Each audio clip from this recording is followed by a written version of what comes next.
台上面嘅佢哋克服咗自己嘅恐懼。你今年第一次做小司儀，處變不驚，真係好叻啊！多謝你啊！我覺得同你合作都係好開心啊！但係我哋要等到出年先可以再欣賞啊！其實台下嘅你哋除咗做觀眾，有冇諗過下一年會成為台上面嘅佢哋呢？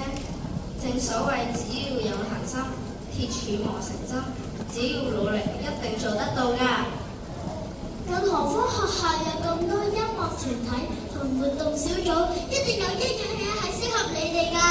最後，我想藉住呢個時候，多謝每一位悉心栽培我哋嘅老師，佢哋不辭勞苦咁樣同我哋練習，令我哋進步咗好多。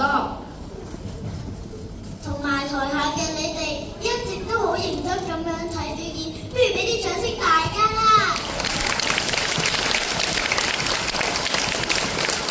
係啊，同埋我都想多謝我自己嘅用心表演，哈哈。